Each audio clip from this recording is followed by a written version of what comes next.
আমাদের প্রভু এক নবীর জীবন বিধান ওই শিবানী কোরআন। তবে কেন এক নও হে মুসলমান, এক করিয়া আহ্বান। আমাদের প্রভু এক নবীর জীবন বিধান ওই শিবানী কোরআন। বাইতুল্লাহ এক মদিনা শরীফে উহুদ পাহাড়ে বদরের মাঠে একটা তো জীবন আর মরণ তো একটাই, একটা তো জীবন আর মরণ তো একটাই, একই সাথে মিলে মিশে একটাই প্রাণ।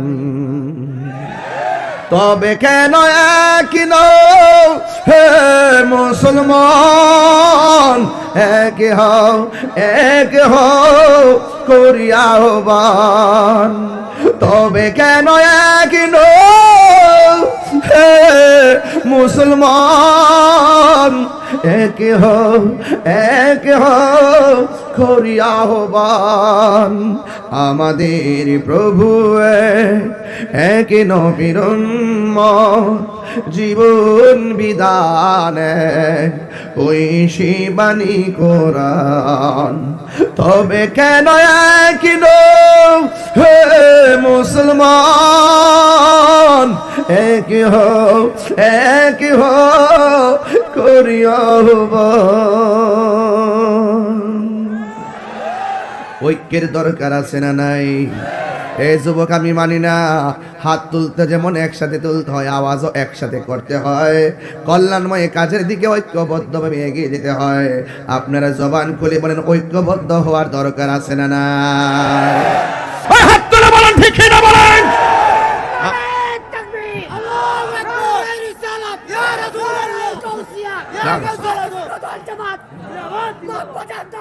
জিন্দাবাদ জিন্দাবাদ, আল্লাহু আকবার, জোরে বলেন। সুন্নাত নয় শুধু, চলবো আর জোরে চলবে, দাওয়াতের মেহমান। সুন্নাত নয় শুধু খাওয়া শেষে মধুপান, আরো কিছু সুন্নাত আছে তুমি জানো কি? জানলেও জীবনে কখনো তা মানো কি? জানলে কখনো তা মানো কি? সুন্নাত নয় শুধু দাওয়াতের মেহমান, সুন্নাত নয় শুধু খাওয়া শেষে মধুপান, আরো কিছু সুন্নাত আছে তুমি জানো কি? জানলেও জীবনে কখনো তা মানো কি? জোরে জোরে কি আল্লাহু আকবার বলা যাবে না?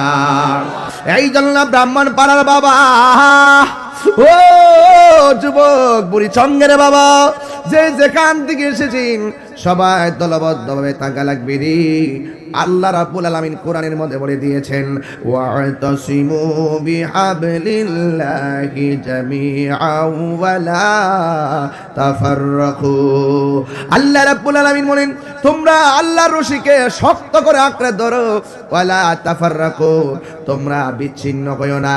এই জন্য আমি ব্রাহ্মণপাড়া সুন্নি জনতার কাছে আওয়াজটুকু জানতে চাই, আমরা সুন্নিরা কি এখন দুই না এক?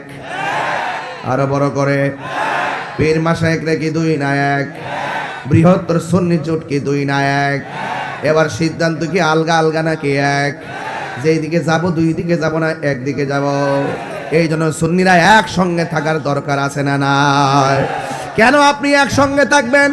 হকের কাফেলায় কখনো বিচ্ছিন্ন হওয়া যায় না। হকের কাফেলা থেকে যারা বিচ্ছিন্ন হয়ে যায় এরা ইমানদার নয়, এরা হলো মুনাফিক। কথা বলেন ঠিক কিনা? এই মুনাফিক ব্রাহ্মণ পাড়াতে নাই?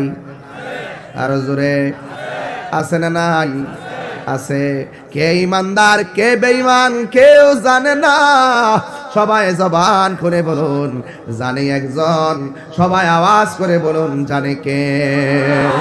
এই কণ্ঠ দিয়েছে কে? ওই আল্লাহর জন্য 3 বার বলো আল্লাহ। দেখুন তো আল্লাহরে ডাক দিছেন, কত মধুর লাগতেছে, মনে হয় যেন আল্লাহর প্রেমে আমরা দিবানা হয়ে গেছি। কথা কন না আল্লাহ।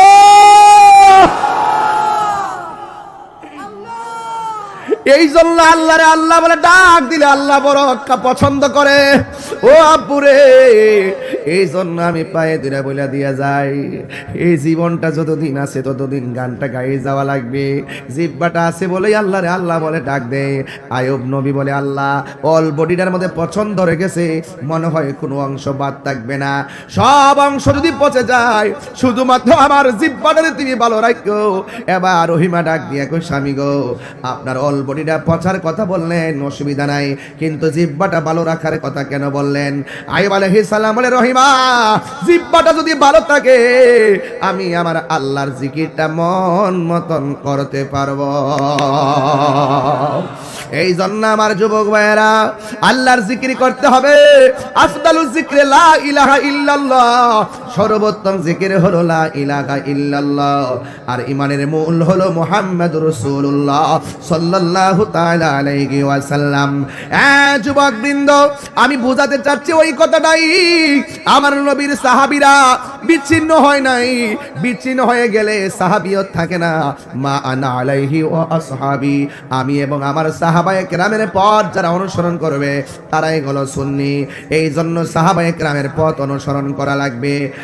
আমার ভাইয়েরা, সাহাবায়ে কেরামরা জীবন দিছে, রক্ত দিছে।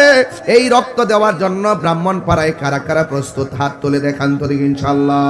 আমরা সবাই তাকবীর, নারে রিসালাত, নারে তামসিয়া, আহলে